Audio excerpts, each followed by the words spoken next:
បើមិនដឹងថាត្រូវប្រើអីទេតោះមកមើលវីដេអូនេះទាំងអស់គ្នាមុននឹងប្រើ skincare បងប្អូនត្រូវតែប្រើ toner ជាមុនសិនចា toner គឺជួយផ្ដល់សំណើមឲ្យបងប្អូនអាចប្រើជា toner របស់ The Fame ក៏បាន toner របស់ Absolute ក៏បានឬក៏ប្រើជា essence ចា essence របស់ Hydra ក៏បានពេលដែលឈាបចូលស្បែកមុខបានបន្តិចយើងក៏ចាប់ផ្ដើមលាប essence ចាជាសេរ៉ូមការពារកម្ដៅថ្ងៃរបស់ Atomy សេរ៉ូមរបស់យើងគឺមានគុណភាពខ្ពស់ចាសំខាន់គឺជួយផ្ដល់សំណើមបានខ្ពស់រក្សានៅតុល្យភាពសំណើមជាមួយនឹងតុល្យភាពទឹកចាជួយកាត់បន្ថយសារធាតុខ្លាញ់ជាពិសេសគឺជួយកាត់បន្ថយស្នាមហើយកាន់តែពិសេសមួយទៀតគឺការការពារបានខ្ពស់មែនទែនចាគឺអាចការពារបាន24ម៉ោងក្រោយពីលាបសេរ៉ូមហើយគឺខ្ញុំបន្ថែមនៅ BB បន្ថែមទៀតចាអញ្ចឹងខ្ញុំជ្រើសរើសយក BB Absolute ហើយបងប្អូនបែកសួរខ្ញុំថាប្រើខ្លួនឯងអត់ទេឬក៏ត្រូវប្រើតែពេលថតណាបងប្អូនមើលតែសបកវាទៅដឹងហើយចាហើយម្ដបនេះគឺយើងប្រើបានយូរខ្លាំងមែនទេបងប្អូនយើងចុចប្រើបន្តិចទេគឺសម្រាប់ប្រចាំថ្ងៃគឺយើងប្រើរាល់ថ្ងៃចាយើងប្រើ BB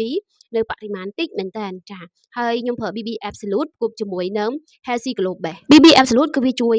បិទបាំងស្នាមចាហើយជួយការពារកម្ដៅថ្ងៃបានបន្ថែមទៀតចាហើយជួយស្បែកមុខរបស់យើងមានសភាពភ្លឺជាងមុនចាសម្រាប់ Healthy Glow Base វិញគឺជួយស្បែកមុខរបស់យើងចាមានសភាព glow ចា glow បងប្អូនទៅចូលកម្មវិធីអាចប្រើ Healthy Glow Base ច្រើនតិចទៅឲ្យឃើញមុខយើងរៀង bling bling ចាកាន់តែពិសេសក៏ពីមុខនេះក៏ជួយបន្ថែមនៅការការពារកម្ដៅថ្ងៃបន្ថែមពីលើ